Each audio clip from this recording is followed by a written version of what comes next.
that partnership to come. 3 runs away. It's another clean hit. He's celebrating all the match, and Bangladesh have done it. Once again, I've got to remind you that the first time they'll be in the semi-finals of an ICC event. ইতিহাস গড়ে অনূর্ধ্ব 19 বিশ্বকাপের সেমিফাইনালে বাংলাদেশ। শ্বাসরুদ্ধকর ম্যাচে নেপালকে 6 উইকেটে হারালো young টাইগাররা।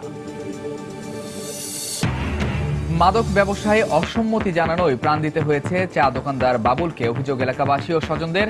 Shah Ali থানার ওসি প্রত্যাহার। নিয়োগে দুর্নীতি ও রাজনৈতিক উদ্দেশ্যে ব্যবহারের কারণেই বেড়েছে পুলিশের অপরাধ প্রবণতা, বলছেন মানবাধিকার কর্মীরা। অস্বীকার স্বরাষ্ট্রমন্ত্রী। পাটের মোড়ক ব্যবহার নিশ্চিতে লাখ লাখ বস্তা উৎপাদন করে বিপাকে খুলনার পাটকলগুলো। বিক্রি না হওয়ায় পড়েছে আর্থিক সংকটে। এবং সংরক্ষণের অভাবে নষ্ট হচ্ছে 300 বছরের পুরনো নাটোরের রাজবাড়ি। প্রক্রিয়াগত জটিলতার কারণে সংস্কার করা যাচ্ছে না, বলছে জেলা প্রশাসন। আইসিসি অনূর্ধ্ব 19 ক্রিকেট বিশ্বকাপের খবর। যুব বিশ্বকাপে ইতিহাস রচনা করল বাংলাদেশের যুবারা। কোয়ার্টার ফাইনালের অপয়া বাধা ডিঙিয়ে স্বপ্নিল সেমিফাইনালে উঠেছে বাংলার যুবারা। অধিনায়ক মেহেদী মিরাজ ও জাকিব হাসানের জোড়া 50-তে নেপালকে 6 উইকেটে হারিয়ে রুদ্ধশ্বাস জয় পেয়েছে ইয়াং টাইগাররা। এর আগে প্রথমে ব্যাট করে 9 উইকেটে 211 রান করে নেপাল। জবাবে 10 বল বাকি থাকতে দুর্দান্ত জয় তুলে নেয় স্বাগতিক বাংলাদেশ। ম্যাচ ফেরা হয়েছেন অধিনায়ক মেহেদী হাসান মিরাজ। জাকির হাসানের এই ছক্কা আছড়ে পড়ার সাথে সাথে তছনছ নেপালের অঘটনের স্বপ্ন। আর বাংলাদেশ ততক্ষণে সব স্নায়ুচাপ উতরে আইসিসি অনূর্ধ্ব 19 বিশ্বকাপে ইতিহাস রচনা করে উঠে গেছে স্বপ্নিল সেমিফাইনালে। এর আগে প্রতি আসরে ফেভারিট থেকেও ব্যর্থতা কিংবা ভাগ্যদোষে হতাশাকে সঙ্গী করে বিদায় নিতে হয়েছিল বহুবার। কিন্তু বড় ভাইয়েরা তা না পারলেও সেই আক্ষেপ ঘুচিয়ে বাঁধনহারা উল্লাসে মাতোয়ারা জাকির মিরাজ পিনাকরা। যদিও অপেক্ষাকৃত দুর্বল দল নেপালের বিপক্ষে এই অর্জনটা সহজ ছিল না মোটেও। মিরপুরে ব্যাট করতে নেমে খুব একটা সুবিধা করতে পারেনি হিমালয়ের উইকেট। এরপর ভালোই খেলতে থাকা ওপেনার ধামালা দলীয় 63 রানে ব্যক্তিগত 25 রানে আউট হলে চতুর্থ উইকেটে অধিনায়ক রাজু রিজাল ও আরিফ শেখের ব্যাটিংয়ে দারুণভাবে ঘুরে দাঁড়ায় নেপাল। 51 রানের জুটি করে দলের হয়ে ব্যক্তিগত সর্বোচ্চ 72 রানে সাজঘরে ফেরেন অধিনায়ক রাজু। শেষের দিকে বাংলাদেশের নিয়ন্ত্রিত বোলিংয়ে দীপেন্দ্র ও তামাংয়ের সমান 22 রানে ভর করে 211 রানের সংগ্রহ পায় নেপালের যুবারা। জবাবে ব্যাট করতে নেমে শুরুতেই হোঁচট খায় বাংলাদেশ। দলীয় 17 রানে ধামালার এলবিডব্লিউর ফাঁদে পড়ে সাজঘরে ফেরেন ওপেনার সাইফ হাসান। পরে পিনাক জয়রাজ জুটি দেখে শুনে ব্যাট করলেও ব্যক্তিগত 32 রানে আউট হন পিনাক ঘোষ। বেশিক্ষণ টেকেননি বাংলাদেশের সফল ব্যাটসম্যান নাজমুল হোসেন শান্ত। ভালো খেলতে থাকা জয়রাজ শেখ ব্যক্তিগত 38 রানে আউট হলে কিছুটা চাপে পড়ে বাংলাদেশ। তবে স্বপ্নবাজ হয়ে ওঠা নেপালের বিপক্ষে বুক চিতিয়ে লড়ে গেছেন জাকির হাসান ও অধিনায়ক মিরাজ। চাপে পড়া দলকে দারুণভাবে খেলায় ফিরিয়ে নিয়ে আসে তারা। শেষ পর্যন্ত এই দুয়ের দাপুটে 50-তে কোনো অঘটন ঘটেনি এদিন। জাকিরের অপরাজিত 75 রান ও ম্যাচ সেরা মিরাজের অপরাজিত 55 রানে জয়ের বন্দরে নোঙর ভিড়ায় বাংলাদেশের যুবা দল। 11 ফেব্রুয়ারি মিরপুরে সেমিফাইনালে বাংলাদেশের প্রতিপক্ষ হবে ওয়েস্ট ইন্ডিজ কিংবা পাকিস্তান। রাহেন মাসুদ, সময় সংবাদ, ঢাকা। কোয়ার্টার ফাইনালের ম্যাচ সেরা মিরাজের গ্রামের বাড়ি খুলনার খালিশপুরে। ইয়াং টাইগারদের এমন অর্জনে সমর্থকদের মতো গর্বিত মিরাজের বাবা মাও। দর্শক, ছেলের এই অর্জনে বাবা মার প্রতিক্রিয়া জানতে খুলনার খালিশপুরে আছেন আমাদের রিপোর্টার তরিকুল ইসলাম। আমরা এখন সরাসরি চলে যাচ্ছি তার কাছে। তরিক, কবির, বাংলাদেশের ক্রিকেটের সাফল্যের যে পালক একটি যুক্ত হলো সেটি হলো যে আজকে বাংলাদেশ অনূর্ধ্ব 19 দল প্রথমবারের মতো বিশ্বকাপের সেমিফাইনালে ওঠার যোগ্যতা অর্জন করেছে। তো এই সাফল্যর যে যুক্ত হওয়াতে কিন্তু আমাদের খুলনাতে কিন্তু একটি আনন্দ বয়ে যাচ্ছে ক্রীড়ামোদীদের মাঝে, ক্রিকেট প্রেমীদের মাঝে। আমরা এই মুহূর্তে আমি রয়েছি এই খবরাখবর জানাতে জুনিয়র টাইগার অধিনায়ক মেহেদী হাসান মিরাজের বাসভবনে। আমরা সেখানে এসেছি তাদের পরিবারের, তাদের বাবা মা, মিরাজের বাবা মা এবং আত্মীয় স্বজন তারা এসে ভিড় করছে, তাদের অভিনন্দন জানাচ্ছেন এবং তাদের কাছে আমরা একটু অনুভূতি জানতে চাইব। এই মুহূর্তে মিরাজের বাবার কাছে আমি জানতে চাইবো যে ছেলের যে এত বড় সাফল্য, এই সাফল্যে আপনার অনুভূতির একটু প্রতি জানাবেন। এই সাফল্য তো তার কারণ হয়েছে এটা যে সে এমনই এক লোক, আমারই ছেলে কিন্তু আমি বাবা হতে পারছি। কিন্তু আমি গর্বিত বাংলাদেশের জন্য যে বাংলাদেশের মানুষের জন্য সে কিছু দিতে পারে, এইটাই এই জন্যই আমি আপনার কাছে দোয়া চাই এবং বাংলাদেশি মানুষের কাছে দোয়া চাই। আমার ছেলে না, ছেলে সবাইরই, এইটাই আমি বলতে চাচ্ছি। কিন্তু এরপর আমি আর কি বলবো। আচ্ছা, নানা প্রতিবন্ধকতা ছিল, এর মধ্যে থেকে আপনার ছেলে কিভাবে এত বড় ক্রিকেটার হলো? আমি আমি গাড়ি চালাই, এই গাড়ি চালাই আস্তে আস্তে। তা আমি ওর মার কাছে জিজ্ঞাসা করি যে আমার ছেলে কোথায় গেছে, মিরাজ কোথায় গেছে, স্কুলে গেছে। কিন্তু স্কুলে না যাইয়া ওনার এক বস আছে আল মাহমুদ, সে খেলা শিখায় এতে বিএল কলেজের মাঠে। উনি ওখানে যাইয়ে রেগুলার খেলে আর ঠিক মতো আইসে খাওয়া দাওয়া করে স্কুলে কোনে আইসে। এরকম করতে করতে করতে করতে যখন 14 উনি চান্স পাইছে, চান্স পাওয়ার পরে একটা পেপারে নিয়ে আমার হাতে দিছে যে আব্বু দেখো আমি এই এতগুলো লোকের ভিতরে আমি চান্স পাইছি, আমার ঢাকায় যাইতে হবে। আমি সেখান থেকে তা আমি এখনো ঠিক মতো খেলাধুলা ভালোভাবে বুঝি না। তো যাই হোক আল্লাহ রহমতে 14, 16, 17 বাইরে গেছে বিভিন্ন জায়গার থেকে খেললা।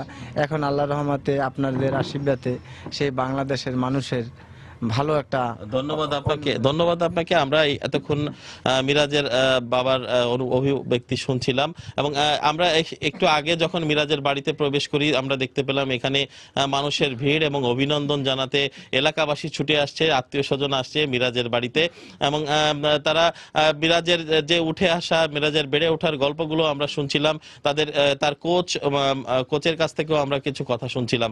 তো আমরা এতক্ষণ মিরাজের বাড়ি থেকে যে ক্রিকেটের জাতীয় জুনিয়র ক্রিকেট দলের অধিনায়ক মিরাজের বাড়ি থেকেই তাদের পরিবারের অভিব্যক্তি আপনারা শুনতে পেলেন। ফিরে যাচ্ছি স্টুডিওতে। আপনাকে ধন্যবাদ। অনূর্ধ্ব 19 দলের অধিনায়ক মেহেদী হাসান প্রতিক্রিয়া জানাচ্ছিলেন আমাদের সহকর্মী তরিকুল ইসলাম খুলনার খালিশপুর থেকে, তিনি আমাদের সঙ্গে যোগ দিয়েছিলেন। গাজীপুরের শেখ ফজিলাতুন্নেসা মুজিব মেমোরিয়াল কেপিজে হাসপাতালে স্বাস্থ্য পরীক্ষা করিয়েছেন প্রধানমন্ত্রী শেখ হাসিনা। সকালে গাজীপুরের তেঁতুইবাড়িতে পৌঁছালে তাকে স্বাগত জানান হাসপাতালের প্রধান জয়তুন সুলাইমান। শেখ হাসিনা নিজেই হাসপাতালের কাউন্টারে গিয়ে স্বাস্থ্য পরীক্ষার জন্য রেজিস্ট্রেশন করেন এবং চেক আপের ফি দেন। মেডিসিন বিভাগের প্রফেসর ডক্টর এবিএম আবদুল্লাহর তত্ত্বাবধানে প্রধানমন্ত্রীর স্বাস্থ্য পরীক্ষা করা হয়। তিনি সেখানে নাক, কান, গলা এবং চোখ পরীক্ষা করেন। এ সময় প্রধানমন্ত্রীর ব্যক্তিগত কর্মকর্তা ছাড়াও বঙ্গবন্ধু মেমোরিয়াল ট্রাস্টের সদস্যরাও উপস্থিত ছিলেন।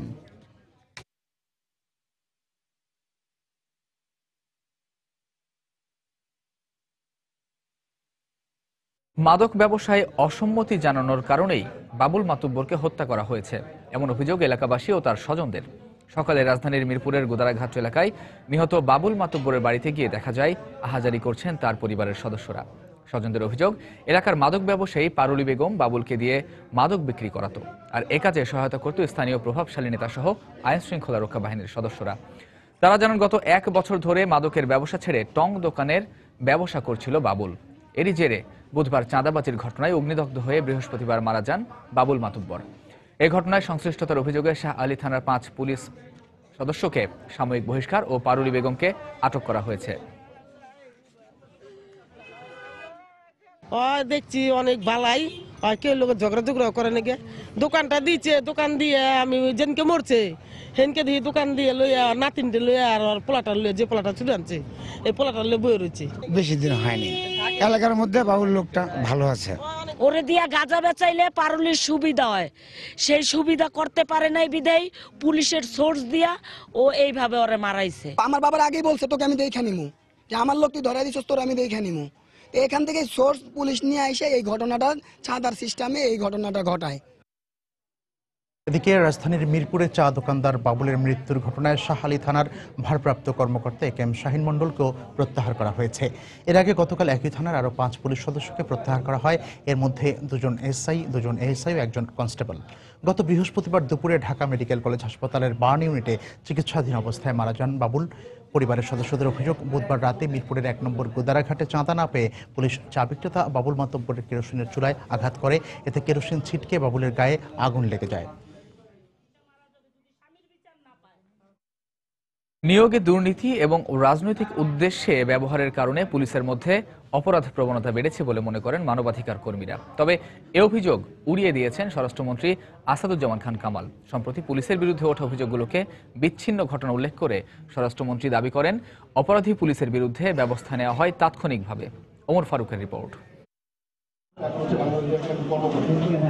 9 জানুয়ারি বাংলাদেশ কর্মকর্তা রাব্বিকে চাঁদার দাবিতে হত্যা চেষ্টার অভিযোগের মধ্য দিয়ে আলোচনায় আসে পুলিশের অপরাধ প্রবণতার বিষয়টি। তার রেশ কাটতে না কাটতেই 15 জানুয়ারি সিটি কর্পোরেশন কর্মকর্তা বিকাশ চন্দ্রকে বেধড়ক পেটায় পুলিশ। একই মাসের শেষ দিন আদাবরে বিশ্ববিদ্যালয়ের এক ছাত্রীকে হেনস্থার অভিযোগ ওঠে পুলিশের বিরুদ্ধে। এসব ঘটনাকে স্বরাষ্ট্র মন্ত্রণালয় আর পুলিশের পক্ষ থেকে বিচ্ছিন্ন ঘটনা বলে চালিয়ে দেওয়ার চেষ্টার মধ্যেই বৃহস্পতিবার পুলিশের চাঁদাবাজির ঘটনায় মারা যান চা বিক্রেতা বাবুল। এ বাস্তবতায় প্রশ্ন উঠেছে, একের পর এক নিষ্ঠুর ঘটনায় কেন জড়িয়ে যাচ্ছে পুলিশের নাম? পুলিশের নিয়োগ, পুলিশের পোস্টিং, প্রশিক্ষণ, পদোন্নতি, এটির মধ্যে যে দুর্নীতির বীজ বপন হয়েছে, যেটার থেকে পুলিশকে নিবৃত্ত করা প্রায় অসম্ভব বলে অনেকে মনে করছেন। রাজনৈতিকভাবে দৃষ্টিকোণ থেকে পুলিশকে ব্যবহার করা ক্ষমতাসীনদের। আরেকটি বিষয় হচ্ছে, পুলিশের মধ্যে এক ধরনের সিন্ডিকেট গড়ে উঠেছে, অঞ্চলভিত্তিক আঞ্চলিকতার সিন্ডিকেট বা কোনো সম্প্রদায়ের সিন্ডিকেট। তবে স্বরাষ্ট্রমন্ত্রী নিয়োগ ও পোস্টিংয়ে অনিয়ম এবং পুলিশকে রাজনৈতিক উদ্দেশ্যে ব্যবহারের অভিযোগ অস্বীকার করে বলেছেন, তারা পুলিশকে কোনো ছাড় দিচ্ছেন না। কোনো কেন্দ্রে কিংবা কোনো জায়গায় এই কমপ্লেন আসে, আমরা এটা যাচাই বাছাই করি। আমাদের পুলিশ ডিপার্টমেন্টও করে, আমাদের মন্ত্রণালয় থেকেও করা হয়। এইরকম দুই একটা ঘটনা ঘটতেই পারে। এই ঢাকার বুকে একটা দুইটা ঘটনা ঘটেছে, এইরকম ঘটনা মাঝে মাঝে দুই একটা যে ঘটনা, তা আমি অস্বীকার করব না, ঘটে। আমার মনে হয় যে এটা পুলিশের অস্ত্র, পুলিশের গাড়ি, পুলিশের পোশাক পরিচ্ছদ ব্যবহার করে যখন ঘটনাগুলো ঘটে এবং টিম যখন ঘটনা ঘটায়, তখন এইটাকে বিচ্ছিন্ন বিক্ষিপ্ত ঘটনা বলার সুযোগ কোন কারণেই। এটা একটা ডিসিপ্লিন ফোর্স। এই ফোর্সে যদি অরাজকতা আসে, এই ফোর্সে যদি এই ধরনের আইন ভঙ্গের একটা সৃষ্টি কালচার তৈরি হয়, তাহলে এটাকে আমরা ধরে রাখতে পারবো না। এইটা আমরা জানি, এটা আমরা উপলব্ধি করি। সেই জন্যই আমরা পুলিশের স্বার্থে আমরা এর সমস্ত ধরনের ডিসিপ্লিন যাতে বজায় থাকে সেই ব্যবস্থা আমরা নিচ্ছি। এদিকে মানবাধিকার কর্মীরা মনে করেন, বর্তমান অবস্থা থেকে উত্তরণে অপরাধী পুলিশের বিরুদ্ধে নেওয়া শাস্তি দৃষ্টান্তমূলক এবং দৃশ্যমান হওয়া উচিত। ওমর ফারুক, সময় সংবাদ, ঢাকা। বাংলার সময় আরো থাকছে। জাহাঙ্গীরনগর বিশ্ববিদ্যালয়ে পাখি মেলায় নানা বয়সী মানুষের ভিড়। সচেতনতা বাড়াতে আয়োজন, বলছেন কর্তৃপক্ষ। পাটের মোড়ক ব্যবহার বাধ্যতামূলক আইন 2010 বাস্তবায়নের লক্ষ্যে বস্তা উৎপাদনে জোর দিয়েছে খুলনার রাষ্ট্রায়ত্ত পাটকলগুলো। বিজেএমসির টাকা দিয়ে কেনা কাঁচা পাট দিয়ে গত 2 মাসে উৎপাদন করা হয়েছে লাখ লাখ বস্তা, কিন্তু উৎপাদিত বস্তা সেভাবে বিক্রি হচ্ছে না। ফলে মিলগুলোতে নতুন করে সৃষ্টি হয়েছে আর্থিক সংকট। নিয়ামুল হোসেন কচির তোলা ছবিতে রিপোর্ট তরিকুল ইসলামের। 6টি পণ্যের মোড়কে পাটের ব্যবহার বাধ্যতামূলক করায় পাটের বস্তার চাহিদা বেড়ে যাবে এমন ধারণা থেকে গত 2 মাস ধরে শুধু বস্তা তৈরি করছে খুলনার রাষ্ট্রায়ত্ত 8টি পাটকল। ঘোষণার প্রথম 1 মাসে খুলনার 8টি পাটকলে তৈরি হয়েছে প্রায় 80 লাখ পাটের বস্তা। ডিলারদের অভিযোগ, বিপণন ব্যবস্থার দুর্বলতার কারণে বস্তাগুলো ঠিকমতো বিক্রি করতে পারছে না পাটকলগুলো। 1 মাসে বস্তা বিক্রি হয়েছে মাত্র 10 লাখ। 25 কেজি চাল ধরে এই ধরনের হেসিয়ান টাইপের যে ব্যাগগুলো, এটারও বেশ চাহিদা আছে, কিন্তু সেগুলো তো বিজেএমসি করতেছে না। গ্রাহক বেশিরভাগ ক্ষেত্রে অনিয়া, তারা লোকাল মিল থেকে কিছু মাল নিচ্ছে, যে যার কারণে এই ধরনের কিছু আমরা সমস্যা পড়তেছি। মিল কর্তৃপক্ষ বলছে, পাটের মোড়ক বাধ্যতামূলক করায় ক্রেতা চাহিদার কথা বিবেচনা করে বস্তা উৎপাদন করা হয়েছে, কিন্তু এসব বস্তা খুবই কম বিক্রি হয়। কোটি কোটি টাকার বস্তা মিলে পড়ে আছে। ছোটখাটো মিল আছে প্রাইভেট পর্যায়ে, কেউ একটু নিম্নমানের মাল বিক্রি তৈরি করে কম দামে ছেড়ে দিচ্ছে। আমি তো আর কম দামে মাল বেচতে পারতেছি না। রানিং ক্যাপিটাল কিন্তু ব্যবহার করে বিগত 3 মাসে আমরা ব্যাগগুলো করলাম, কিন্তু এই যে রানিং ক্যাপিটালটা আমার আটকে যাওয়ার কারণে আমার ওয়েজেস ঠিক মতো গত সপ্তাহে ওয়েজেস দিতে পারলাম না। অবশ্য বিজেএমসি চেয়ারম্যান পাটের মোড়ক বাধ্যতামূলক আইন 2010 প্রকল্প বাস্তবায়নের প্রচেষ্টা অব্যাহত রাখার কথা জানালেন। আমাদের যে সমস্ত টিম যেগুলো আছে মন্ত্রণালয়ের আন্ডারে, সেগুলোকে আরও তৎপর হতে হবে, মোবাইল কোডের সংখ্যা আরও বাড়াতে হবে। পাশাপাশি আমাদের জুটের ব্যাগগুলো সাপ্লাইটা যাতে সচল থাকে বা আমরা যাতে দিতে পারি, এই ব্যাপারে প্রয়োজন পদক্ষেপ নিতে হবে। বিজেএমসি সূত্রে জানা যায়, পাটজাত পণ্যের বাধ্যতামূলক ব্যবহার নিশ্চিত করতে 30 নভেম্বর পর্যন্ত সময় বেঁধে দেওয়া হয়। এর আগে 27 অক্টোবর থেকে পাটের বস্তার উৎপাদন বাড়ানোর নির্দেশ দেয় পাট ও বস্ত্র মন্ত্রণালয়। তরিকুল ইসলাম, সময় সংবাদ, খুলনা। সংরক্ষণের অভাবে নষ্ট হতে বসেছে 300 বছরের পুরনো নাটোরের রাজবাড়ি। এতে কমছে দর্শনার্থীর সংখ্যা। তবে রাজবাড়ি রক্ষণাবেক্ষণের দায়িত্বে থাকা জেলা প্রশাসন বলছে, প্রক্রিয়াগত জটিলতার কারণে এটির সংস্কার কাজ হচ্ছে না। বিস্তারিত সাইফুর রহমান রকির রিপোর্টে, ছবি তুলেছেন আব্দুস সালাম। শহর থেকে মাত্র 2 কিলোমিটার দূরে ইতিহাসের সাক্ষী হয়ে আছে নাটোরের রাজবাড়ি। 1706 সালে পরগনা বানগাছির জমিদার গণেশ রায় ও ভবানীচরণ চৌধুরী রাজস্ব প্রদানে ব্যর্থ হয়ে চাকরিচ্যুত হন। তখন দেওয়ান রঘুনন্দন জমিদারটি তার ভাই রামজীবনের নামে বন্দোবস্ত নেন। এভাবে নাটোর রাজবংশের পতন হয়। রামজীবনের মৃত্যুর পর তার দত্তক পুত্র রামকান্ত নাটোরের রাজা হন। 1748 সালে রাজা রামকান্তের মৃত্যুর পর রানী ভবানী জমিদারি পরিচালনার দায়িত্ব পান। 300 বছরের পুরনো ইতিহাসকে দেখতে দর্শনার্থীরা ছুটে আসেন এখানে। এখানে বড় বড় দিঘি আছে, সেগুলো দেখা যায়। তাছাড়া এই সুন্দর বাগান, এখানকার পরিবেশটাও খুব চমৎকার। ছোট তরফ বড় তরফের রাজবাড়ি আছে, এই জন্য বলি নাটোরের রাজবাড়ির একটা পুরাতন অনেক ঐতিহ্য। অনেকদিন পর আসলাম, দেখলাম সেই আগের ঐতিহ্য, সেই বিল্ডিং, সেই স্মৃতি, ভালোই লাগছে। রাজবাড়িতে রয়েছে শ্যামসুন্দর, আনন্দময়ী, কালীবাড়ি, তারেকেশ্বর, শিব মন্দির, ছোট তরফ ও বড় তরফের রাজপ্রাসাদ, রানীমহল। এখানে ঘুরতে আসা দর্শনার্থীদের অভিযোগ, সংরক্ষণের অভাবে নষ্ট হতে বসেছে এটি। পুরাতন ঐতিহ্য, এগুলো যদি সংস্কার হয় তাহলে অনেক দিন পর্যন্ত হয়তো বা এরকম আমরা আরো আসতে পারবো। এটা তো বাংলার একটা ইতিহাস, এটাকে সংরক্ষণ না করলে ভবিষ্যৎ প্রজন্ম দেখতে পাবে না এই ইতিহাসটা। তবে জেলা প্রশাসক জানালেন, প্রক্রিয়াগত জটিলতার কারণে রাজবাড়ির সংস্কার কাজ হচ্ছে না। সংরক্ষণের যে অভাবের যে বিষয়টি বলেছেন, এটি সত্য কথা। এমত অবস্থায় কিভাবে আর্কিওলজিক্যাল ডিপার্টমেন্টের কাছে হস্তান্তর করা যাবে, এই বিস্তারিত উল্লেখপূর্বক আমরা একটা ভূমি মন্ত্রণালয়ের একটি মতামত চেয়েছি। আর্কিওলজিক্যাল ডিপার্টমেন্টের কাছে হস্তান্তর করা হলে তারা যদি পূর্ণাঙ্গভাবে বুঝে পান, তাহলে তারা সেখানে সংস্কারমূলক কিছু কাজ করতে পারবেন। 120 একর জমির উপরে প্রতিষ্ঠিত রাজবাড়িটি 1986 সাল থেকে জেলা প্রশাসনের নিয়ন্ত্রণে থাকলেও শীঘ্রই এটি প্রত্নতত্ত্ব বিভাগকে হস্তান্তর করা হবে। সাইফুর রহমান রকি। কুমিল্লায় ডাকাত সন্দেহে গণপিটুনিতে নিহত হয়েছে 2 জন, আহত হয়েছে আরও 1 জন। ভোরে চান্দিনা উপজেলার নবাবপুরে ঘটনা ঘটে। পুলিশ জানায়, উপজেলার রানীচড়া গ্রামে ডাকাত সন্দেহে 3 জনকে আটক করে গ্রামবাসী। এ সময় উত্তেজিত জনতা তাদের গণপিটুনি দিলে ঘটনাস্থলে 2 জনের মৃত্যু হয়। খবর পেয়ে পুলিশ সেখানে পৌঁছে আহত 1 জনকে উদ্ধার করে উপজেলা স্বাস্থ্য কমপ্লেক্সে ভর্তি করে। তবে আহতদের অবস্থা আশঙ্কাজনক হওয়ায় তাকে কুমিল্লা মেডিকেলে পাঠানো হয়েছে।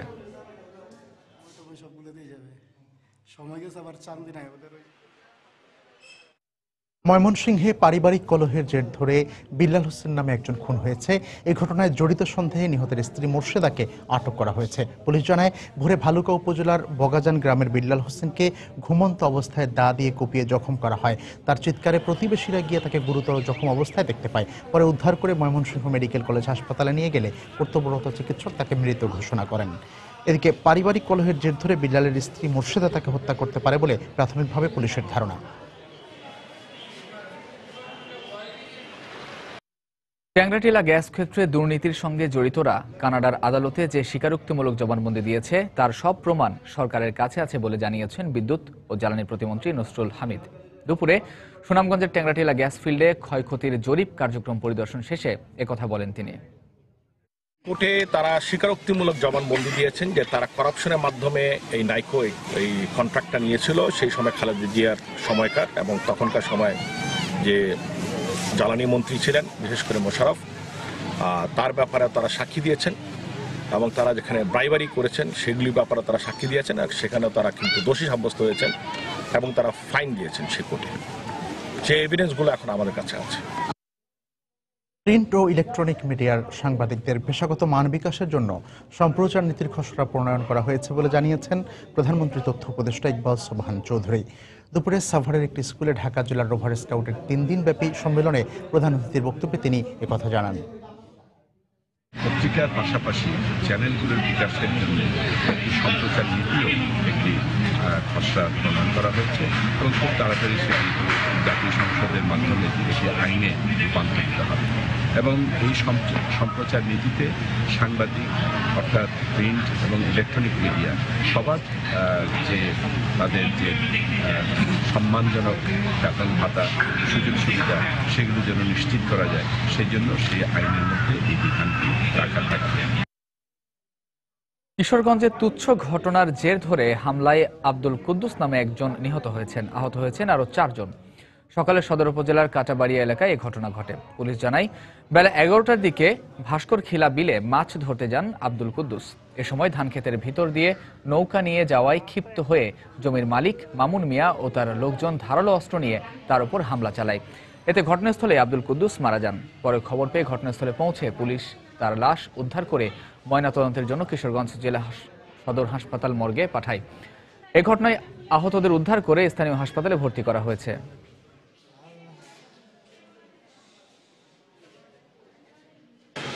চুরিতে ফারাইছে মামুনে বাইরে এসে ৬০ জন হসপিটাল ভর্তি আছে। কাদির সুমনেরা আরো কয়েকজন মিললে লোকজন মারামারি করছে। মারামারি করার পরে কুদ্দুস মেরে একটা ফার মারছে আর একটা কূপ দিছে। দেওয়ার পরে এরকম ভাবে সে মৃত্যু হয়েছে। কেন ধান নষ্ট করে, ধানের জমি নষ্ট করে ইয়ে করলো, নৌকা নিয়ে গেল, এই কথা এই নৌকা নেওয়াকে কেন্দ্র করে এই কথা কাটাকাটি এক পর্যায়ে আজকের এই হত্যাকাণ্ড। বাংলার সময় আরো থাকছে।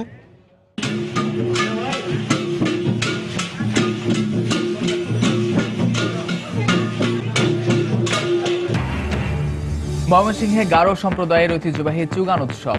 নতুন প্রজন্মকে পরিচয় করিয়ে দিতেই এই উৎসব, বলছেন আয়োজকরা। পাকপাখালি দেশের রত্ন, আসুন সবাই করে যত্ন স্লোগানকে সামনে রেখে জাহাঙ্গীরনগর বিশ্ববিদ্যালয়ে দিনব্যাপী অনুষ্ঠিত হলো পাখি মেলা 2016। মেলা উপলক্ষে দিনভর দর্শনার্থী মুখর ছিল বিশ্ববিদ্যালয় ক্যাম্পাস। মূলত জীববৈচিত্র্য রক্ষায় সবার মাঝে সচেতনতা ছড়িয়ে দিতে প্রতি বছরই আয়োজন করা হয় বলে জানালেন আয়োজকরা। আরো জানাচ্ছেন তানঈম মেহেদী।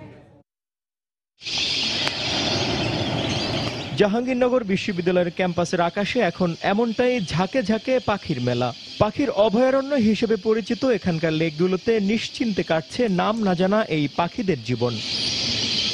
মেলার মূল আয়োজন বিশ্ববিদ্যালয়ের শহীদ মিনার চত্বরে থাকলেও সকাল থেকেই দর্শনার্থীরা ভিড় জমান পাখির অভয়ারণ্যে। শুক্রবার সাপ্তাহিক ছুটি থাকায় রাজধানী ছাড়াও অন্যান্য এলাকা থেকে ছুটে আসেন পাখি প্রেমীরা। একটু শহর থেকে একটু দূরে প্রাকৃতিক পরিবেশে, মনোরম পরিবেশে আমরা পাখি দেখতে আসি প্রতি বছরই। বাচ্চারা এখানে যে উপস্থিত হয় তারা ছোট থেকেই পাখি সম্পর্কে জানছে, সেজন্যই মূলত এখানে আসা। পাখি মেলা এবং পাখি দেখা দুটোটা জড়িয়ে আসা আর কি। উদ্দেশ্য ওদেরকে পাখি দেখানো, ওরা পাখি সম্পর্কে জানুক এবং পাখি দেখুক, পাখি চিনুক। তবে পাখি আমরা অন্যান্য বছর মিডিয়ার মাধ্যমে যেটা দেখছি যে অনেক পাখি ছিল, কিন্তু এই বছরটা কম মনে হচ্ছে সেই তুলনায়। আয়োজকরা জানান, জীববৈচিত্র্য রক্ষায় পাখির ভূমিকা সম্পর্কে সবার মাঝে সচেতনতা ছড়িয়ে দিতেই 15 বছর ধরে এই মেলার আয়োজন করে আসছেন তারা।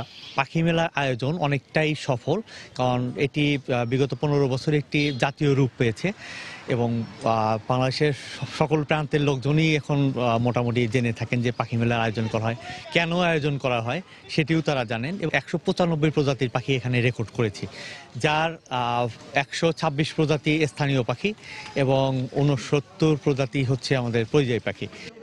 এর আগে শুক্রবার সকালে বিশ্ববিদ্যালয়ের কেন্দ্রীয় শহীদ মিনার চত্বরে পাখি মেলার উদ্বোধন করেন বিশ্ববিদ্যালয়ের উপাচার্য ফারজানা ইসলাম। তানঈম মেহেদী, সময় সংবাদ, সাভার। দেখছেন বাংলার সময়। সময় সংবাদে এক সপ্তাহের এই মাত্র পাওয়া খবর পাচ্ছেন মাত্র 5 টাকায়। প্রায় 550 বছরের পুরনো কালী পূজা উদযাপনের প্রস্তুতি চলছে কুষ্টিয়ার খোকসা উপজেলায়। আগামী 7 ফেব্রুয়ারি মধ্যরাত থেকে শুরু হবে 3 দিনব্যাপী পূজার মূল আয়োজন। আর পূজা উপলক্ষে সেজে উঠেছে পুরো এলাকা। উপজেলার মন্দিরগুলো ধুয়ে মুছে পরিষ্কার করার পাশাপাশি করা হচ্ছে নানা রঙের আলপনাও। প্রতিমা তৈরির কাজও প্রায় শেষ পর্যায়ে। কালী পূজা ঘিরে আয়োজন করা হয়েছে গ্রামীণ মেলার, তাই দোকানি ও ক্ষুদ্র ব্যবসায়ীরাও দোকান নির্মাণে ব্যস্ত সময় পার করছেন।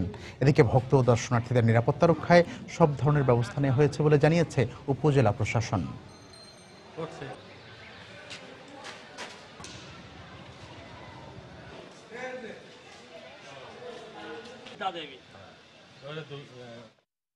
নানা আয়োজনের মধ্য দিয়ে ময়মনসিংহে হয়ে গেল গারো সম্প্রদায়ের ঐতিহ্যবাহী চুগান উৎসব। এ উপলক্ষে শিল্পকলা একাডেমির প্রাঙ্গণ পরিণত হয় মিলন মেলায়। সম্প্রদায়ের হারানো ঐতিহ্যকে ফিরিয়ে আনা এবং নতুন প্রজন্মকে এর সঙ্গে পরিচয় করিয়ে দিতেই এ উৎসবের আয়োজন করা হয়েছে বলে জানান আয়োজকরা। এবারের মতো প্রতি বছরই সরকারি পৃষ্ঠপোষকতায় এ উৎসব করার আশ্বাস জেলা প্রশাসন।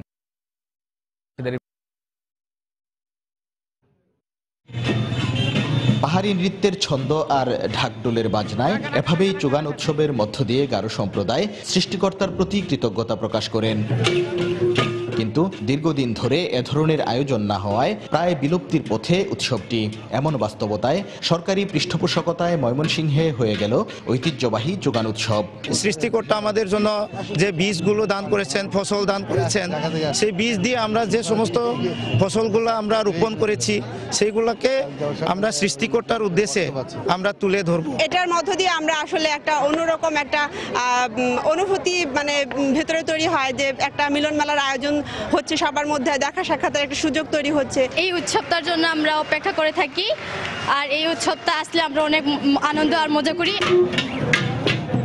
হারানো ঐতিহ্যকে ফিরিয়ে আনা এবং নতুন প্রজন্মকে এর সাথে পরিচিত করিয়ে দিতেই এ উৎসবের আয়োজন করা হয়। আর এবারের মতো প্রতি বছরই এ ধরনের উদ্যোগে সরকারি সহযোগিতার আশ্বাস জেলা প্রশাসকের। আজকে আমরা এখানে ডিস্ট্রিক্টে আয়োজন করেছি এবং পরবর্তীতে যেন তারা নিজ নিজ এলাকায় এটাকে আরো সচল রাখার জন্য সচেষ্ট হয়, সেই জন্যই আমরা এটার আয়োজন করেছি। প্রশাসনের পক্ষ থেকে যে আইনগত সহযোগিতা, প্রশাসনিক সহযোগিতা এটা আমরা করে থাকি এবং এটাই সবসময় করা হবে। জেলা শিল্পকলা একাডেমি মিলনায়তনে আয়োজিত দিনব্যাপী এ উৎসব গারো তরুণ তরুণীদের পরিবেশনায় নৃত্য, গান আর অভিনয়ের মধ্য দিয়ে শেষ হয়। হারুনুর রশিদ, সময় সংবাদ, ময়মনসিংহ। বাগেরহাটে দুর্বৃত্তের ছুরিকাঘাতে সত্যেন্দ্রনাথ নামে মাছের ঘেরের মালিক নিহত হয়েছেন। গতরাতে চিতলমারী উপজেলার বাঁশবাড়িয়া গ্রামে ঘটনা ঘটে। পুলিশ জানায়, গতকাল রাতে বাসা থেকে খাবার খেয়ে ঘেরে ঘুমোতে যান সত্যেন্দ্রনাথ। পরে রাতে কোনো এক সময় অজ্ঞাত দুর্বৃত্তরা তাকে ধারালো অস্ত্র দিয়ে কুপিয়ে হত্যা করে। এছাড়া ঘেরের মাছ লুট করে নিয়ে যায় তারা। আজ সকালে পাশের এক ঘের মালিক সত্যেন্দ্রনাথ দত্তের মৃতদেহ পানিতে ভাসতে দেখে থানায় খবর দেন। পরে পুলিশ ঘটনাস্থলে পৌঁছে লাশ উদ্ধার করে। মাছ লুট করার উদ্দেশ্যেই সত্যেন্দ্রনাথকে হত্যা করা হয়েছে বলে প্রাথমিকভাবে পুলিশ ধারণা করছে।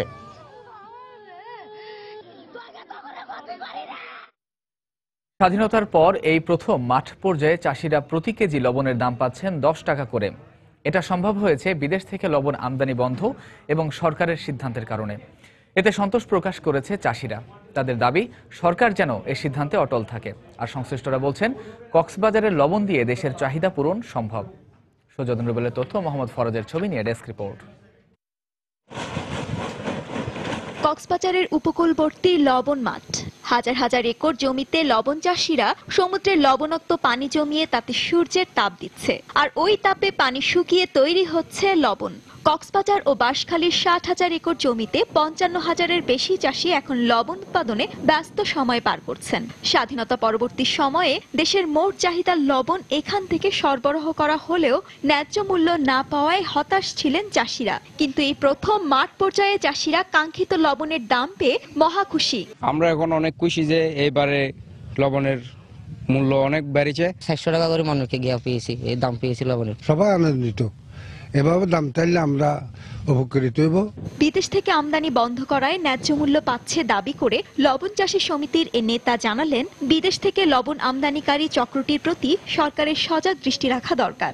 কোনো লবণ বোর্ডটা নাই, জরুরি ভিত্তিতে সরকারের কাছে আমাদের অনুরোধ, লবণ বোর্ডটা গঠন করা হোক। বিসিক লবণ শিল্প উন্নয়ন প্রকল্পের উপমহাব্যবস্থাপকের মতে, কক্সবাজারের লবণ দিয়ে দেশের চাহিদা পূরণ সম্ভব। প্রাকৃতিক অবস্থা যদি অনুকূল থাকে তাহলে আমরা আশা করি এবছর জাতীয় যে চাহিদা সেটা আমরা পূরণ করতে পারবো। গত বছর 15,80,000 মেট্রিক টন লবণের চাহিদার বিপরীতে উৎপাদন হয়েছিল 16,27,000 মেট্রিক টন। এবার সারা দেশে লবণের চাহিদা 17,20,000 মেট্রিক টন, আর উৎপাদনের লক্ষ্যমাত্রা ধরা হয়েছে প্রায় 18 লাখ মেট্রিক টন।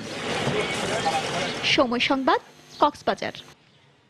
চট্টগ্রামের ফটিকছড়ি উপজেলা স্বেচ্ছাসেবক লীগের সহসভাপতি শাহাদাত হোসেন সাজুকে পুলিশ অস্ত্র দিয়ে সন্ত্রাসী প্রমাণের চেষ্টা করছে বলে অভিযোগ করেছে তার পরিবার। সকালে নগরীর সিএমইউজে মিলনায়তনে এক সংবাদ সম্মেলন করে এই অভিযোগ তুলে ধরেন সাজুর স্ত্রী রোজিনা আক্তার। তিনি অভিযোগ করেন, আসন্ন উপনির্বাচনে প্রার্থী হওয়ার বিরোধকে কেন্দ্র করে পুলিশ এক প্রার্থীর পক্ষ নিয়ে গত 28 জানুয়ারি তাদের বাড়িতে অভিযান চালায়। এ সময় ওই বাড়ি থেকে অস্ত্র উদ্ধারের নামে পুলিশ ঘটনা সাজিয়েছে বলেও অভিযোগ করা হয় এই সংবাদ সম্মেলনে। একই সঙ্গে এই ঘটনা নিরপেক্ষ তদন্তের দাবি জানায় সাজুর পরিবারের সদস্যরা।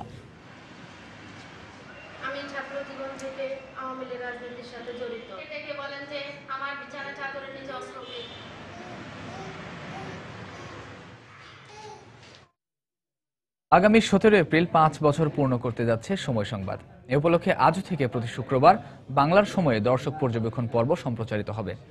এতে সময় সংবাদ নিয়ে তাদের মতামত জানাবেন বিভিন্ন শ্রেণী পেশার মানুষ। এরই অংশ হিসেবে আজ রংপুর ব্যুরোর স্টুডিওতে এসেছিলেন উন্নয়নকর্মী মঞ্জুশ্রী সাহা এবং তিস্তা বাঁচাও নদী বাঁচাও উন্নয়ন কমিটির সভাপতি নজরুল ইসলাম হাক্কানি। তাদের সঙ্গে কথা বলেছেন আমাদের রিপোর্টার মানিক সরকার। আমরা এখন দেখে নেব দর্শক পর্যবেক্ষণ পর্বটি।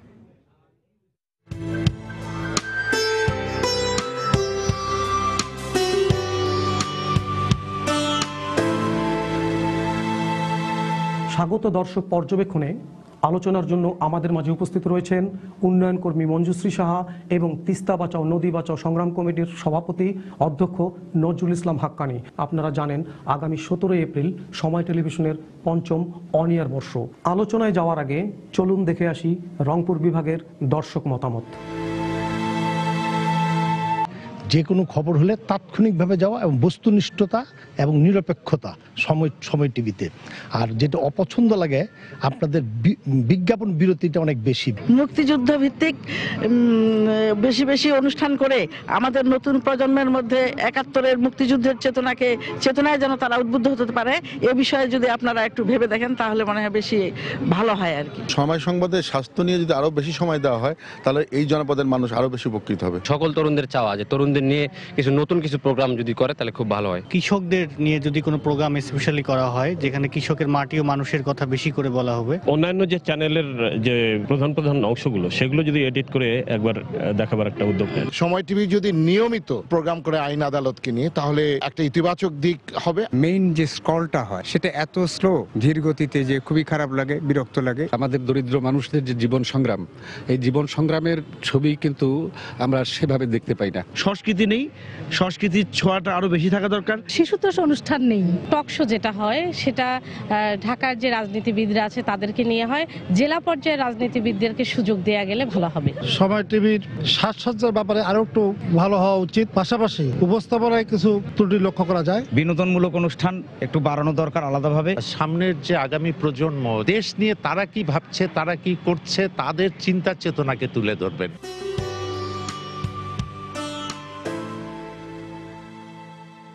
আচ্ছা, দেখলেন, আমি মঞ্জুশ্রী সাহা আপনার কাছেই জানতে চাইব যে এই যে শিক্ষা, স্বাস্থ্য, কৃষি নানা বিষয়ে এখানে দর্শকরা আলোকপাত করেছেন, তারা বিভিন্ন মতামত দিয়েছেন, তো এ সম্পর্কে আপনি একটু বলেন আমাদের। ধন্যবাদ। আসলে দর্শকদের যে মূল্যবান মতামত, এটা আমি মনে করি যে এটা যুগোপযোগী এবং সময় উপযোগী। আমি এটার সাথে সম্পূর্ণ একমত এবং এর সাথে আমি আর একটু যোগ করতে চাই, যেটা হচ্ছে যে আমাদের দেশে এখন কিন্তু যে বার্নিং ইস্যুগুলো, যেমন আমাদের শিশু নির্যাতনটা দেখা যাচ্ছে যে ক্রমশ বেড়ে যাচ্ছে, তারপরে বাল্যবিয়ের হারটা আমরা কমাইতেই পারছি না, এদিকে মাদকের যে ব্যবহারটা যুব সমাজকে যে ক্রমশ তারা যে যুব সমাজকে মানে কি বলবো যে তারা বেশি করে আসক্ত হয়ে পড়ছে, এই বিষয়গুলোর প্রতি যদি আমি মনে করি যে এইগুলো আরও বেশি করে প্রচার হওয়া দরকার। এবং আমাদের দর্শকদের মধ্য থেকে অলরেডি আসছে যে আমাদের দেশে যে প্রচলিত আইনগুলো আছে, যেমন মাদকের ব্যবহারের উপর বা শিশু নির্যাতন প্রতিরোধের ব্যাপারে বা বাল্যবিয়ে প্রতিরোধের ব্যাপারে, এই আইনগুলোর ব্যাপারে যদি বেশি করে সচেতনতা বৃদ্ধি করা যায়, আমি মনে করি যে স্বাস্থ্য বিষয়ক অনুষ্ঠান প্লাস হচ্ছে এই অঞ্চলের কথা যদি বলি, আমরা রংপুর বিভাগ যেহেতু শুরু করেছি, রংপুরে আমাদের যে লোকজ সংস্কৃতি আছে, হ্যাঁ, সেইটা কিন্তু খুবই গুরুত্বপূর্ণ একটা সংস্কৃতি। এইটাকে বেশি করে যদি আমরা আমাদের আঞ্চলিক ভিত্তিক প্রোগ্রামগুলোকে যদি একটু প্রাধান্য দিয়ে যদি আমাদের সময় চ্যানেলটা আমাদের এটা দেখাতে পারে, তাহলে মানুষ আরও বেশি উদ্বুদ্ধ হবে, সংস্কৃতিটাও রক্ষা পাবে। এবং আমি দর্শকদের মতামতের সাথে আমি সম্পূর্ণভাবে একমত যে সরাসরিভাবে যদি আমাদের তরুণ প্রজন্মকে সাথে নিয়ে যদি আরও বেশি করে সময় টিভি যদি বিভিন্ন প্রোগ্রাম করে, তাহলে তরুণ সমাজ আরও বেশি উদ্বুদ্ধ হবে এবং তারা অপসংস্কৃতি থেকে দূরে সরে আসবে এবং মাদককে তারা না বলবে। এবং আরেকটা বিষয় যেটা হচ্ছে মনে হয় যে কৃষকদের কথাটা বারবার উঠে আসছে। আমাদের উত্তর অঞ্চলে বিশেষ করে যেহেতু ইন্ডাস্ট্রি কম এবং অধিকাংশ মানুষ এখনও কৃষি নির্ভর, তা সেক্ষেত্রে কৃষকদের জন্য কি কি সুযোগ সুবিধা আছে, কৃষি প্রযুক্তির ক্ষেত্রে কৃষকরা আরও কিভাবে লাভবান হতে পারে, এই ধরনের প্রোগ্রাম আরও বেশি করে সময় চ্যানেল যদি দেখাতে পারে, তাহলে আমাদের কৃষকরা অনেক উপকৃত হবে। প্রাপ্তি আছে বলেই কিন্তু প্রত্যাশার জায়গাটাও বেড়ে গেছে। অধ্যক্ষ নজরুল ইসলাম, আপনিও তো দেখলেন এখানকার বিভিন্ন দর্শক মতামত দেখলেন, এ সম্পর্কে আপনার মতামত একটু বলেন। সময় মানে জীবন, জীবন মানে সময়। মানুষের জীবনের অন্তরঙ্গ মুহূর্তে প্রতিটি সমস্যার সঙ্গে যে খবর চ্যানেল সময় প্রচার করে, আজকে দর্শক মতামতে যেসব উঠে এসেছে, আমাদের সামগ্রিক দিক উঠে এসেছে, কিন্তু আমরা কিভাবে বস্তুনিষ্ঠ এই সময় সংবাদ কিভাবে বস্তুনিষ্ঠ পরিবেশনের মধ্য দিয়ে তার বিকাশ, মানুষের জীবন সংগ্রামের যে ধারণা ক্ষমতা, মানুষকে জনমত গড়ে তোলার ক্ষেত্রে সময় একটা গুরুত্বপূর্ণ ভূমিকা টেলিভিশন করছে। আমি রংপুরের মানুষ, তিস্তা পাড়ের মানুষ। তিস্তা নদী আমাদের জীবন রেখা, উত্তর পশ্চিমাঞ্চলের মানুষের জীবন রেখা। আমাদের কৃষি, আমাদের সংস্কৃতি, আমাদের সভ্যতা তিস্তা নদীকে ঘিরে গড়ে উঠেছে।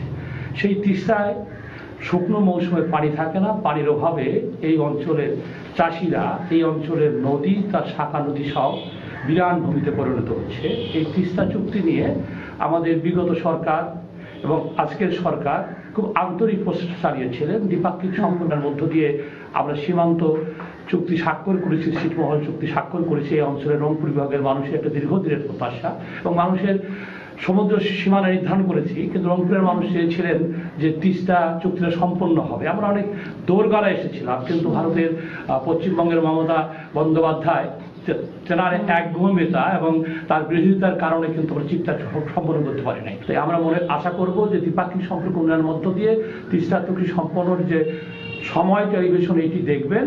আর তিস্তা নদীকে ঘিরে সমস্ত নদী নালা যখন শুকিয়ে যাচ্ছে, তখন তিস্তার বুক চিরে আজকে যে পাথর বালি উত্তোলন শুরু হয়েছে আর কি।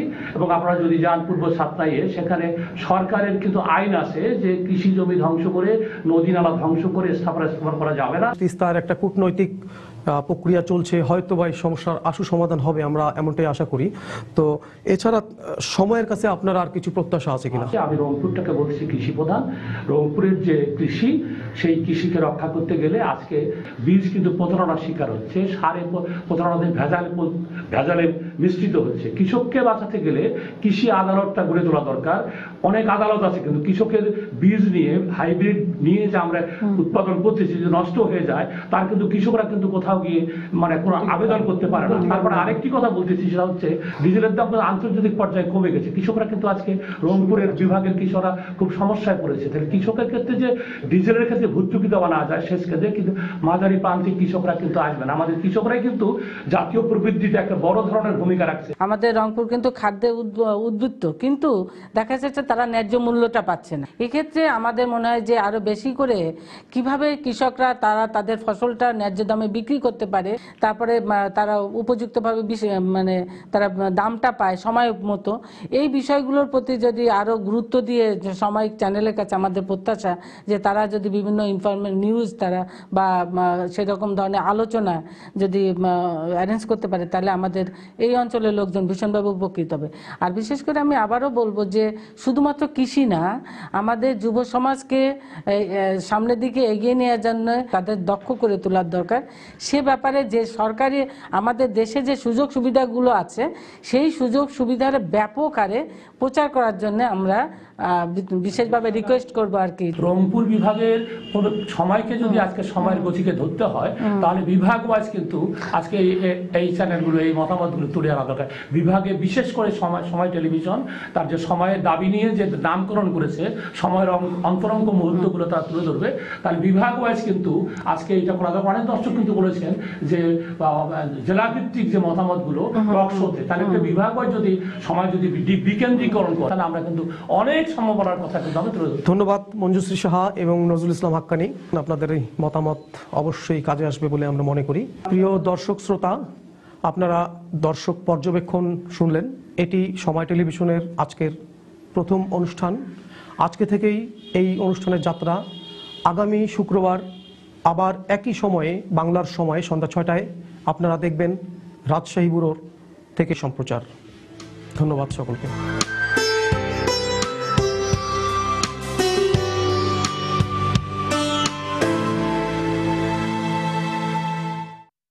আমরা এতক্ষণ দেখছিলাম দর্শক পর্যবেক্ষণ। এই অনুষ্ঠানটি নিয়মিত এখন থেকে প্রতি শুক্রবারে বাংলার সময় প্রচারিত হবে। বাংলার সময় পর্যায়ে শীর্ষ সংবাদগুলো জানিয়ে দিচ্ছি আরও একবার। time for that partnership to come. 3 runs away. It's another clean hit. He's celebrating over the match, and Bangladesh have done it. Once again, I've got to remind you that the first time they'll be in the semi-finals of an ICC event. ইতিহাস গড়ে অনূর্ধ্ব 19 বিশ্বকাপের সেমিফাইনালে বাংলাদেশ। শ্বাসরুদ্ধকর ম্যাচে নেপালকে 6 উইকেটে হারালো young টাইগাররা। মাদক ব্যবসায়ে অসম্মতি জানানোয় প্রাণ দিতে হয়েছে চা দোকানদার বাবুলকে, অভিযোগ এলাকাবাসী ও স্বজনদের। শাহ আলী থানার ওসি প্রত্যাহার। নিয়োগে দুর্নীতি ও রাজনৈতিক উদ্দেশ্যে ব্যবহারের কারণেই বেড়েছে পুলিশের অপরাধ প্রবণতা, বলছেন মানবাধিকার কর্মীরা, অস্বীকার স্বরাষ্ট্রমন্ত্রীর। পাটের মোড়ক ব্যবহার নিশ্চিতে লাখ লাখ বস্তা উৎপাদন করে বিপাকে খুলনার পাটকলগুলো, বিক্রি না হওয়ায় পড়েছে আর্থিক সংকটে। এবং সংরক্ষণের অভাবে নষ্ট হচ্ছে 300 বছরের পুরনো নাটোরের রাজবাড়ি। প্রক্রিয়াগত জটিলতার কারণে সংস্কার করা যাচ্ছে না, বলছে জেলা প্রশাসন। এই ছিল বাংলার সময়। যে কোনো খবর পেতে ভিজিট করুন সময়নিউজ.tv। এছাড়াই মাত্র পাওয়ার খবর আপনার মোবাইলে পেতে SMS করুন *SN লিখে পাঠিয়ে দিন 16242 নম্বরে। সঙ্গে থাকুন সময়।